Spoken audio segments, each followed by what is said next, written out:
long line of trailers and motorhomes goes on and on and on, stretching for about a mile. Located just minutes away from some of the wealthiest zip codes in the country, this growing RV encampment has come to symbolize the haves and the have-nots in this. Homeless RV owners are getting their chance to take their frustrations to court. They say the city is unfairly ticketing them and forcing them to constantly keep on the move. Tonight, somewhere in America, a family will fall asleep in a car, not because they failed, but because rent became impossible.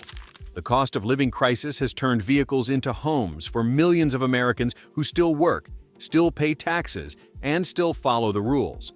But the rules changed, and now survival itself is being pushed to the edge. Since 2020, rent in America has risen at a pace that wages simply cannot match. National data shows median asking rents increased roughly 20 to 30% in just 4 years, while real wages after inflation barely moved or even declined for many workers. In practical terms, a $1,200 apartment in 2020 now costs $1,550 to $1,700 in many cities. Meanwhile, the average annual wage increase during that same period was often 2 to 4%, far below rent inflation. Landlords also raised income requirements. Many now require tenants to earn 3 to 3.5 times the rent, meaning a $1,600 apartment demands an income of $57,600 per year. Millions of full-time workers, especially in retail, logistics, healthcare support, and service jobs, do not meet that threshold. Even dual-income households are failing screening algorithms. This disconnect forces people into impossible choices. When rent consumes 45 to 60% of take-home pay, there is no buffer for medical bills, car repairs, or job interruptions. Missing one paycheck is enough to trigger eviction or non-renewal. Once evicted, credit damage makes re-entry into the rental market nearly impossible. Living in a car or RV becomes a financial survival tactic, not a lifestyle choice. It removes rent from the equation while preserving mobility and access to work. This is not a fringe issue. It is the mathematical outcome of housing costs rising faster than income across most of America. The current cost of living crisis is magnified by mass layoffs across multiple industries. Between 2023 and 2025, layoffs in tech, logistics, manufacturing, retail, and transportation totaled well over 1.5 million jobs. Many of these workers were not living paycheck to paycheck by choice, but by necessity due to high housing costs. When someone loses income today, the timeline to homelessness is brutally short.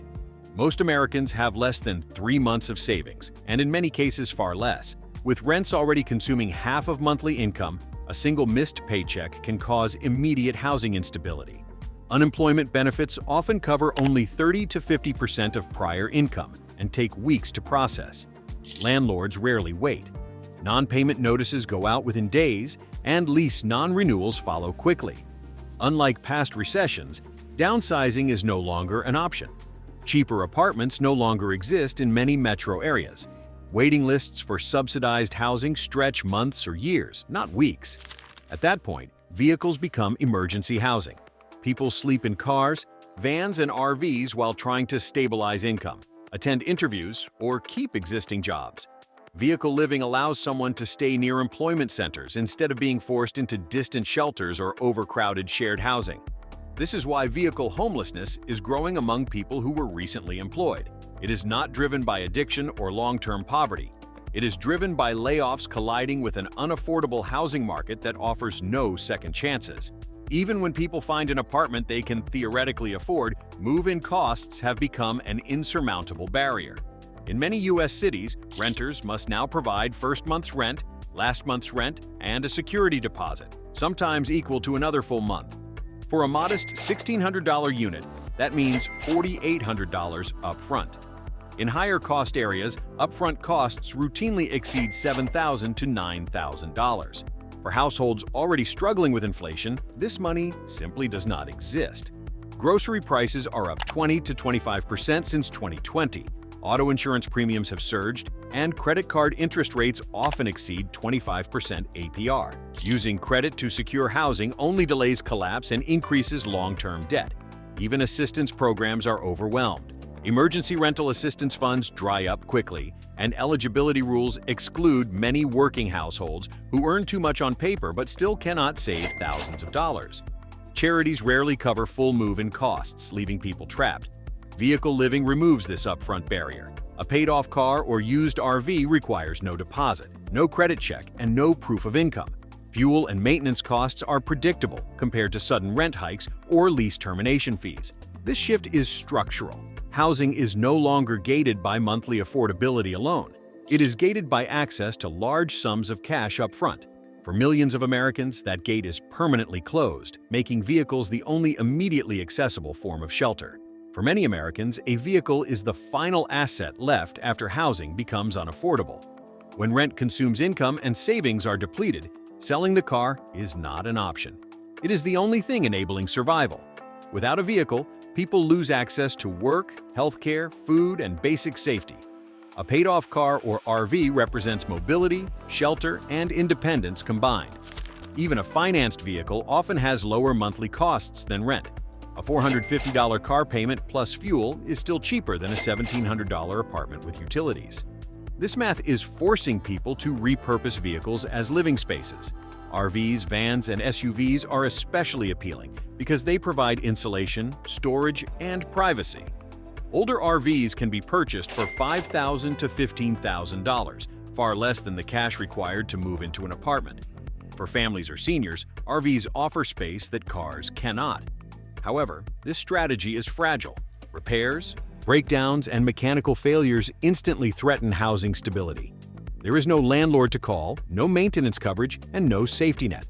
One transmission failure can erase a person's home overnight. Still, millions are making this choice because the alternative is worse.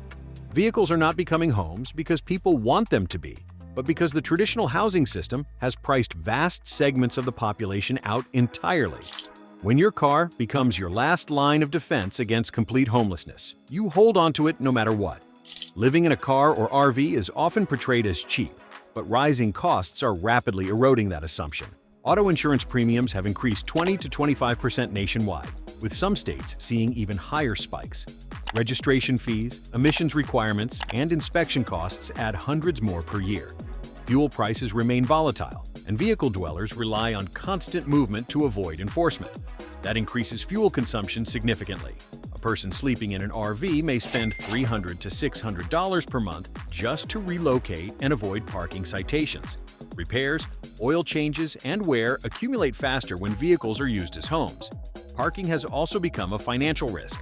Overnight bans, permit systems, and enforcement zones mean tickets can stack up quickly. Multiple citations often lead to towing. A single tow can cost $1,500 to $4,000 in fees, storage, and release charges. Money most vehicle dwellers do not have. Once a vehicle is impounded, the crisis escalates. Without shelter or transportation, people lose jobs, miss court dates, and fall deeper into poverty. This is how vehicle living turns from a temporary solution into a long-term trap. What began as a cost-saving survival tactic is becoming increasingly expensive and dangerous.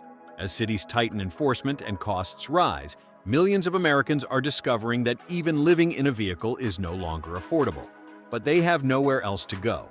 Across the United States, cities are responding to visible vehicle living not with housing solutions, but with enforcement. Since 2022, hundreds of municipalities have passed or expanded overnight parking bans, RV-specific ordinances, size limits, and time restrictions. These laws are often framed as traffic or sanitation rules, but their practical effect is to make sleeping in a vehicle illegal. Many ordinances limit parking to 2 to 4 hours, prohibit habitation, or ban oversized vehicles entirely. Others require permits that are capped or impossible to obtain without proof of residence, something vehicle dwellers do not have. Enforcement typically occurs overnight or before sunrise, when people are asleep and least able to relocate safely. Cities justify these actions by citing complaints, sanitation concerns, or emergency access. However, most provide no alternative shelter, and existing shelters are frequently full or incompatible with families, pets, or people who work overnight shifts. This creates a cycle of displacement. Vehicle dwellers are forced to move nightly, burning fuel, missing sleep, and risking citations. Each move increases stress and decreases the ability to maintain employment. What was once a temporary survival strategy becomes a constant state of legal vulnerability. Criminalization does not reduce homelessness, it hides it.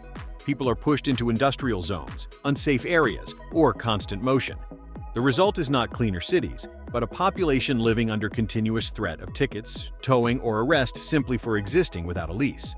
Towing is the most devastating enforcement tool cities use against vehicle dwellers. One citation can escalate quickly into impoundment, especially when multiple parking violations stack up. The financial impact is immediate and catastrophic. Average tow and impound fees range from $1,500 to over $4,000, depending on city, vehicle size, and storage duration. For someone living in their vehicle, impoundment is not just a fine.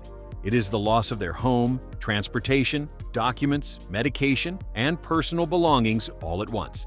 Many impound lots charge daily storage fees, making retrieval impossible after just a few days. Without a vehicle, people miss work, lose income, and cannot attend court dates or job interviews. This often results in additional penalties, warrants, or job termination. The cascade happens fast. What started as a parking violation becomes full-scale homelessness within days. Cities claim towing is a last resort, but data shows it is increasingly common. In some West Coast cities, vehicle-related tows increased by 30 to 50% after new enforcement rules were introduced. RVs are especially targeted due to size and visibility. Once a vehicle is lost, recovery is rare. Few people can raise thousands of dollars on short notice. Many vehicles are eventually auctioned, permanently severing a person's path back to stability. Towing does not solve homelessness. It locks it in permanently. One of the most misunderstood aspects of vehicle homelessness is employment. A significant portion of people living in cars and RVs are working full-time or part-time jobs. Studies and school district reports show that 40 to 60% of unhoused adults in some regions are employed, often in essential roles. These individuals work in warehouses, hospitals, retail stores, restaurants, construction sites, and transportation hubs. They wake up in parking lots, industrial zones, or roadside areas, then clock in like everyone else. The difference is that they have no address to go home to. Living in a vehicle allows proximity to work, which shelters often do not. Shelters may require nightly check-ins, restrict hours, or be located far from job centers. For people working early mornings, late nights, or rotating shifts, shelters are not functional options. However, the lack of an ID address creates systemic barriers. Employers require mailing addresses, insurance companies demand residency, and banks flag accounts. Simple tasks like renewing licenses, receiving prescriptions, or enrolling children in school become complex. This population is largely invisible in official statistics because they do not fit traditional definitions of homelessness. They are not sleeping on sidewalks. They are sleeping in vehicles after work. That invisibility allows the crisis to grow unchecked, even as millions of working Americans quietly lose housing stability every year. Older Americans are increasingly represented among vehicle dwellers. Fixed incomes from Social Security average roughly $1,900 per month, while average rents in many regions now exceed $1,600 to $2,000. This leaves little to nothing for food, healthcare, or transportation. Many seniors are priced out after rent increases, medical expenses, or the death of a spouse. Once displaced, re-entering the rental market is nearly impossible due to income screening requirements and limited senior housing availability. Waiting lists for subsidized senior housing often exceed 2 to 5 years. RVs and vehicles become a last resort. Older RVs offer insulation, space, and familiarity, but they also require maintenance, fuel, and physical ability to manage repairs. Seniors face higher risks of heat exposure, cold stress, and medical emergencies while living in vehicles. Healthcare access becomes critical. Missed medications, delayed treatments, and lack of refrigeration for insulin or other drugs increase hospitalization rates. Emergency rooms become the primary point of care, raising public healthcare costs. This is not a fringe trend. Social service agencies report sharp increases in seniors seeking help for vehicle living situations. The idea that retirement guarantees stability is collapsing. For many older Americans, the final chapter of life is being spent in parking lots, not by choice, but by economic force. The promise of secure retirement has become a memory for millions. Cold weather exposes the deadly limits of vehicle living. During winter months, vehicle dwellers face hypothermia, carbon monoxide poisoning, and fire risks. Running engines for heat increases fuel costs and creates carbon monoxide hazards. Using propane heaters or improvised heating devices raises fire risk. Cold-related deaths among unhoused populations spike each winter. In some regions, winter exposure deaths increased by 20 to 40% during severe cold seasons. Vehicles offer minimal insulation, especially older cars and RVs not designed for sub-freezing temperatures. Fuel costs rise sharply as people idle engines overnight. A single cold night can burn several gallons of fuel, making survival increasingly expensive. Mechanical failures are also more common in winter, and a dead battery or frozen engine can instantly eliminate shelter. Cities often increase enforcement during winter due to emergency declarations or snow removal rules, forcing people to move in dangerous conditions. Shelters may be full, inaccessible, or unsafe for families and seniors. Winter exposes the truth of the crisis. Vehicle living is not sustainable, safe, or humane, yet millions are forced into it because the housing system has no place for them. Cold weather does not create the crisis. It reveals it, often with fatal consequences. Every winter, more people die in vehicles that were never meant to be homes, victims of an economic system that has left them nowhere else to turn. One of the least visible consequences of the cost of living crisis is the rise in families living in cars and RVs. School districts across the country report growing numbers of students classified as housing insecure, meaning they sleep in vehicles, motels, or temporary setups. Federal education data already counted over 1.3 million homeless students, and vehicle living is one of the fastest-growing subcategories.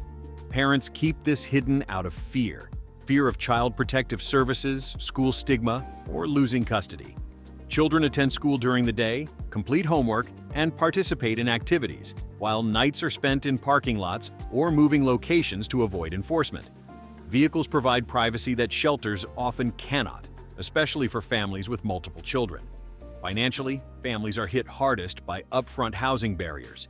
Even when parents are working, saving $6,000 to $10,000 for deposits is unrealistic when food, childcare, and transportation costs are already elevated. Motel living is often worse, costing $2,500 to $4,000 per month, pushing families back into vehicles. Children living in vehicles face higher absenteeism, sleep deprivation, and stress-related health issues. Yet many remain invisible because they are not sleeping on sidewalks. Vehicle living allows families to function temporarily, but it delays access to long-term help. This is not a failure of parenting. It is a failure of affordability. RV parks were once considered a low-cost alternative to traditional housing. That has changed rapidly. Monthly RV park rates now commonly range from $900 to $1,500, with premium locations exceeding $2,000 per month. These prices rival apartment rents, but offer none of the legal protections tenants receive. Many parks require background checks, long-term commitments, and proof of income, criteria that exclude people already displaced. Others restrict older RVs, limit stay lengths, or ban full-time residency altogether. As demand rises, availability shrinks, utility costs add further pressure. Electricity, propane, water, and sewer fees often push total monthly RV living costs well beyond expectations. Combined with insurance, fuel, and maintenance, RV living can exceed $2,000 per month, making it unsustainable for low-income households. As RV parks transition toward short-term tourism models, displaced residents are pushed back onto streets and parking lots. This removes one of the last semi-stable housing alternatives available to people priced out of apartments. The result is a bottleneck: too expensive for parks, illegal on streets, and inaccessible shelters. RV parks are no longer absorbing housing pressure. They are reflecting it. What was once a safety valve is now another closed door, leaving vehicle dwellers with fewer options every month as prices climb and restrictions multiply across the country. Legal shifts have accelerated enforcement against vehicle dwellers. Recent court decisions clarified that cities may enforce camping and parking bans even when shelter capacity is limited. While rulings vary by jurisdiction, the practical effect has been a green light for aggressive enforcement. Cities interpreted these decisions as permission to clear vehicles, issue citations, and tow without providing alternatives. Enforcement budgets increased, and police departments were instructed to resume sweeps that had paused during earlier legal uncertainty. For vehicle dwellers, this removed the last layer of protection. Previously, many relied on legal ambiguity to remain in place temporarily. Now, enforcement is more consistent and less restrained. Citations escalate faster, and tolerance windows have narrowed. This shift disproportionately affects those using vehicles as their only shelter. Unlike tent encampments, vehicles are easy to target and remove. A single tow eliminates both housing and transportation, making recovery far more difficult. The legal system did not create homelessness, but it reshaped how visible and survivable it is. With enforcement expanding and housing still inaccessible, courts have indirectly accelerated displacement without addressing root causes. The message is clear: living in a vehicle is now more dangerous and less tolerated than ever before. The window for survival is closing, and millions of Americans are being pushed into an impossible position with no legal recourse and nowhere to go. Enforcement is rising while solutions remain absent. Living in a vehicle under threat of enforcement creates extreme psychological stress. Constant movement disrupts sleep, routines, and emotional stability. People report chronic anxiety, hypervigilance, and exhaustion from scanning for police, security, or complaints. Sleep deprivation alone has severe consequences. Irregular rest impacts decision-making, job performance, and physical health. Over time, this leads to depression, irritability, and emotional shutdown. For families and seniors, the effects are compounded. Mental health services are largely inaccessible without stable housing. Missed appointments, lack of transportation after towing, and inability to store medications worsen conditions. Crisis episodes increase, but treatment options decrease. This environment turns temporary hardship into long-term trauma. People are not failing to cope. The system is forcing instability. When survival requires constant relocation, long-term planning becomes impossible. Mental health decline is not a side effect of vehicle living. It is a predictable outcome of enforced instability. The longer displacement continues, the harder it becomes for people to re-enter stable housing, even if financial conditions improve. The psychological toll is invisible but devastating. People who were once stable, employed, and mentally healthy are being ground down by a system that criminalizes poverty and offers no path forward. The damage being done to millions of Americans will echo for years, even if housing suddenly became affordable tomorrow. Trauma does not heal quickly. Vehicle living is no longer confined to high-cost coastal cities. Midwestern, southern, and mountain states are now seeing rapid increases as rents rise and wages stagnate. States once considered affordable now face the same affordability gaps. Insurance hikes, property tax increases, and housing shortages are spreading nationally. As people relocate seeking cheaper living, demand rises in new regions, driving prices up again. This creates a rolling affordability crisis with no relief zone. Rural areas offer fewer services, fewer jobs, and fewer shelters. Vehicle dwellers in these regions face isolation, limited healthcare access, and harsher weather conditions. Enforcement may be less visible, but resources are also scarcer. The narrative that people can just move somewhere cheaper no longer holds. The crisis is systemic, not regional. It follows wage structures, not geography. Vehicle living is becoming a nationwide indicator of economic stress, not a localized anomaly. When cars become homes across all regions, it signals a structural failure, not a temporary imbalance. What started in California and Oregon is now showing up in Oklahoma, Tennessee, Arizona, and Montana. Small towns that never had visible homelessness are now seeing RVs parked permanently on side streets. The American housing crisis is no longer coastal. It is everywhere, and it is getting worse in places with the fewest resources to respond. This is a national emergency in slow motion. All indicators suggest vehicle homelessness will continue rising. Interest rates remain elevated, limiting new housing construction. Insurance premiums, property taxes, and municipal enforcement budgets are increasing. Meanwhile, wages remain flat relative to living costs. New zoning restrictions, RV bans, and parking enforcement plans are already scheduled for rollout in many cities. As legal clarity increases, tolerance decreases. The window for informal survival strategies is closing. At the same time, safety nets are shrinking. Emergency rental assistance funds are depleted, shelters are overcrowded, and affordable housing pipelines are years behind demand. Millions are one financial shock away from displacement. Vehicle living is not a solution. It is a warning signal. When cars and RVs become default housing, it means traditional systems have failed to absorb economic pressure. Without structural changes, this crisis will not stabilize. It will compound. More enforcement, fewer options, and rising costs create a feedback loop that pushes more Americans into vehicles each year. What is happening now is not the peak. It is the beginning of a larger displacement cycle already in motion. The next 2 years will see millions more Americans forced into vehicles, not because they made bad choices, but because the system has run out of room for them. The trajectory is clear, the warnings are everywhere, and nothing is being done to stop it. This isn't rock bottom. This is the moment before things get much worse. In our next video, we break down how cities and states are quietly changing laws that make living in cars and RVs illegal almost overnight, and why millions are about to be pushed even further. Do you believe this is a temporary collapse or a permanent new reality? Tell us in the comments.